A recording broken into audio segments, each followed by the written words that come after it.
Hello, I'm Rebecca Keller, and I'm here today with my colleague Matthew Bay, and we're going to be speaking about the ongoing case between the FBI and Apple, as well as some larger implications for technology and geopolitics. Matthew, so we've seen a lot in the news about FBI and Apple. What exactly are we talking about here in terms of the technology? So right now, Apple is being asked to basically have some of their firmwares adjusted on their iPhones in order so that the FBI can more easily access some of the information that's on this particular cell phone. So some of the newer operating system that Apple has a bunch of safeguards in place so that it prevents or at least deters the ability to hack into it. So one of those would be extending the amount of time in between that you can enter passwords. Another one being that once you enter so many wrong passwords, the data is actually deleted. And then the last one is that you can't actually remotely intercept them. You actually have to do it by hand on the actual device. So what the FBI is asking Apple to do is basically adjust the firmware so that all three of those kind of limitations are removed, so the FBI can use more typical methods to actually hack into devices, which is just a brute force technique of guessing passwords overall. However, all three of those kind of deter the FBI from doing that right now. Okay, so it's more of a time issue and keeping the data on the phone and not having it deleted. Right. In most previous cases, though, Apple has been able to actually extract some of the information remotely, but in some of their newer firmwares, they don't have that capability. It's the new operating system that has changed and improved the security, which is actually a big selling point for Apple. It is. So, I mean, it's a private company. They have their reputation on the line, so that's one of the reasons why they're going to fight this as most powerfully that they can, and also bring it to not only potentially this court, next court, so on and so forth, and then also the government. Right. So speaking of the courts, the California initial ruling was in favor of the federal government, but we've just seen another case in New York where the ruling went the opposite direction. That case is a little bit different. So there, it's actually one of the older operating systems. So Apple actually has the ability to extract the information, but the judge in this case hasn't actually given them the order to yet. So that's the main thing that's happening there. So we do have the example where the two, New York and California, actually have differing opinions on the ability for the government to enforce this kind of act. Then you could see this accelerated to the Supreme Court.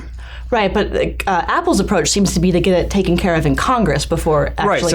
Right. So if by having Congress actually have specific legislation that they think is in their favor because they believe they have the popular support for some of these privacy measures, then yes, that's an easier option because it removes some of the possible ambiguity in the law today, which doesn't necessarily completely account for this kind of new technology that really has only existed in the last 5, 10, 15 years. Right. So let's move beyond the nitty-gritty details that are currently happening in the court or the congressional hearings.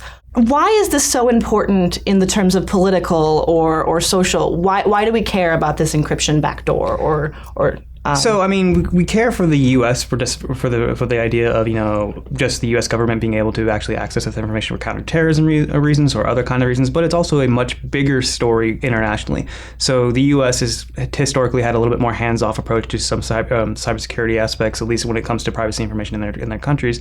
And we're seeing, the same kinds of questions being asked around the world. And Apple, it's an international multinational conglomerate, so that has a huge source of revenue from China, for example. So China is going through a very similar debate right now where they passed their anti-terrorism bill in December, and they're still working on a cybersecurity bill that could actually have that same language. And some of the original drafts had languages where a company like Apple would actually be required to give them information, whereas some of the more language that we've seen coming out of the newer drafts may have gotten some of that removed. However, if the U.S. actually rules that Apple has to comply with its own laws, that's going to make somebody like China or Russia, some of these other countries, more likely to pull for the same measures. Right, and in Europe, the privacy legislation is so much more strict than it is in the United States. And when we see the follow-up to Safe Harbor, if that's the new Privacy Act coming out of Europe, Apple's going to want to comply because it's a whole other market that they have to service there. Exactly.